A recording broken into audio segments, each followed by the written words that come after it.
പുതിയ ടാസ്ക് ലൈവിൽ നടന്നുകൊണ്ടിരിക്കുകയാണ്. ബിഗ് ബോസിൻ്റെ ഒരു ചെറിയ അബദ്ധം പറ്റിയതാണോ എന്ന് നമുക്ക് ടാസ്ക് കണ്ടാൽ തോന്നും. കാരണം നല്ല ലാഗാണ് ടാസ്ക്. ഒരു സ്റ്റെപ്പിൽ ഒരു 3-4 സ്റ്റെപ്പുണ്ട്. അതിൻ്റെ മുകളിൽ കയറി നിന്നിട്ട് അതിൻ്റെ പുറമേ ഒരു എന്താ പറയുക പാലം പോലെ വെച്ചിട്ടുണ്ട്. ആ പാലത്ത് നമ്മൾ സീസോ കളിക്കില്ലേ പാർക്കിലൊക്കെ കുട്ടികൾ, അതുപോലെ അതിൻ്റെ അറ്റത്ത് ഒരു ഫ്ലവർ വേസ് വെച്ചിട്ടുണ്ട് കേട്ടോ. അപ്പോൾ ആ പാലത്തിൻ്റെ ഇങ്ങേ അറ്റം ഒരു കാലുകൊണ്ട് ചവിട്ടി പിടിക്കണം. ആ ഫ്ലവർ വേസ് താഴെ വീഴാണ്ട് ഈ കാലുകൊണ്ട് ഈ പാലം ഇങ്ങനെ ബാലൻസ് ചെയ്ത് നിൽക്കണം. കാല് കഴിക്കുകയോ കാല് അമർത്തി ചവിട്ടുവോ അങ്ങനെ എന്തെങ്കിലുമൊക്കെ ഇതായി കഴിഞ്ഞാൽ ഈ അപ്പുറത്തെ അറ്റത്തിരിക്കുന്ന ഫ്ലവർ വൈസ് താഴെ വീണ് പൊട്ടും. അപ്പോൾ താഴെ വീഴാതെ സൂക്ഷിക്കണം. അതാണ് ഗെയിം. അപ്പോൾ നമ്മുടെ നോറയും അതുപോലെ സായുമാണ് ഒരുമിച്ച് നിൽക്കുന്നത്. ഇപ്പോൾ ഒരു 3/4 മണിക്കൂറിൽ കൂടുതലായി. രണ്ടുപേരും തോറ്റു കൊടുക്കാൻ തയ്യാറല്ല.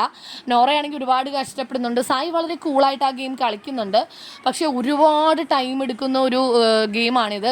ചിലപ്പോൾ ബിഗ് ബോസ് ഇങ്ങനെ ആയിരിക്കില്ല അത് വിചാരിച്ചത്, വേഗം ഔട്ടായി പോകുക എന്നൊക്കെ ആയിരിക്കും.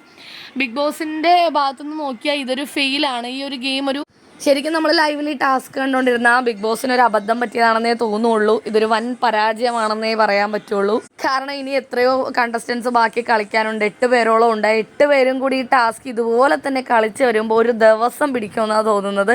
എന്താണെങ്കിലും ലൈവ് കാണാത്തവരാണെങ്കിൽ കണ്ടു നോക്കുക. ലൈവ് അപ്ഡേറ്റ്സിനായി നമ്മുടെ ചാനൽ മറക്കാതെ സബ്സ്ക്രൈബ്